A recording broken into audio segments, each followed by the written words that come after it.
Николай, что такое квартирография? Квартирография – это общее планировочное решение. Это понятие нужно для того, чтобы определить классы и стоимость жилья. На это влияет количество квартир на этаже, количество квартир в одном подъезде, обеспеченность лифтами, обеспеченность паркингом, размер квартир, их назначение, тип планировок. Чем меньше квартир на этаже, тем выше класс. Чем больше размер каждой квартиры, тем тоже выше класс. Эконом-класс – это когда много маленьких квартир на этаже. А в элитном классе наоборот. На одном этаже может быть 2-3 квартиры, но по 200 квадратных метров. Также на класс жилья влияет и планировочное решение. В целом их два типа. Или для длительного проживания, или для посуточного. От комбинации всех этих элементов сильно зависит стоимость жилья и стоимость 1 метра квадратного.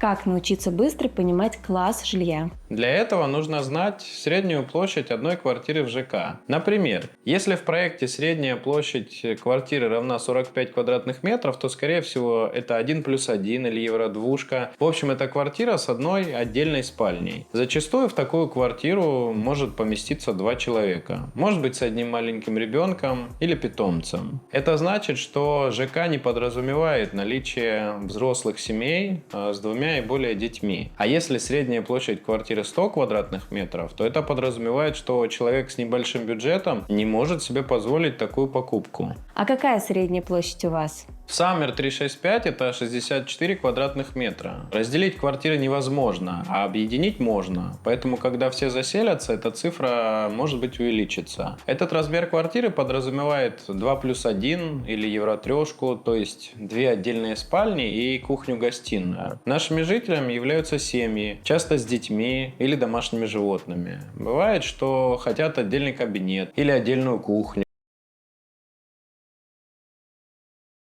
Непросто. Для этого перед проектированием мы проводили объемные социологические исследования, чтобы знать будущего покупателя и его потребности.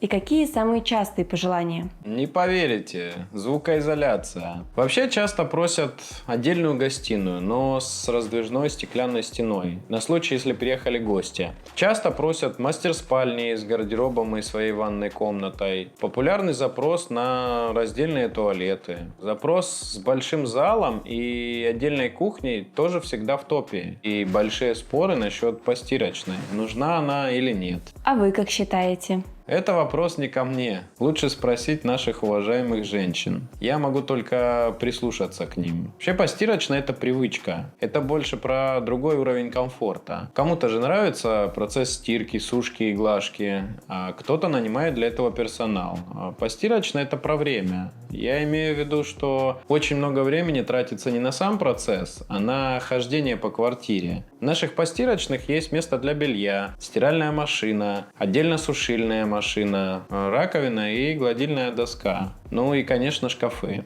Я считаю, что стоит один раз попробовать, и отношение к такой комнате поменяется. Она обязательно нужна. Спасибо. Действительно нужен тест-драйв. А какие квартиры люди не хотят покупать?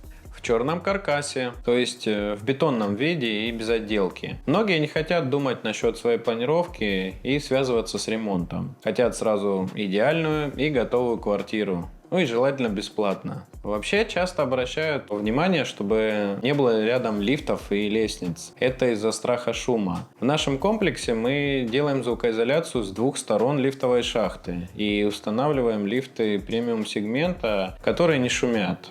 Еще часто обращают внимание на количество окон в квартире. Если мало окон, то квартира не будет пользоваться популярностью.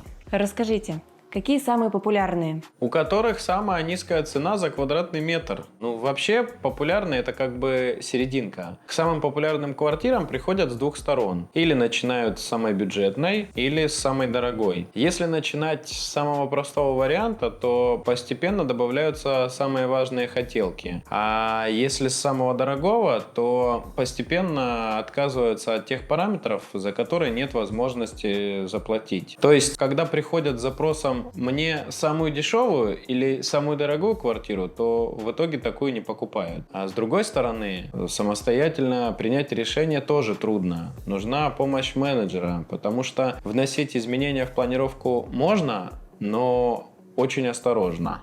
У вас можно менять планировки? Можно, это не трудно. У нас есть комплект документов по каждой планировке, и чтобы ее перепланировать, нужно принести точно такой же комплект документов на новую планировку. Но есть пара нюансов. Каждую квартиру в эксплуатацию принимают с учетом разных требований. Минимальные размеры комнат, минимальный проезд для людей с ограниченными возможностями, проветриваемость кухни для газа, расположение мокрых точек, положение входной двери. Любые изменения нужно отражать в проектной документации, и это достаточно длинная процедура, но возможная, и мы с удовольствием сделаем другую планировку, если она будет удовлетворять всем инстанциям. Почему важна квартирография? Потому что вы можете определить, кто будут ваши соседи по квартирографии. Если слишком маленькие квартиры, то соседи могут меняться каждый день. А если слишком большие, то наоборот, есть риск, что вообще эти квартиры купили на всякий случай, и вы никогда не увидите своих соседей.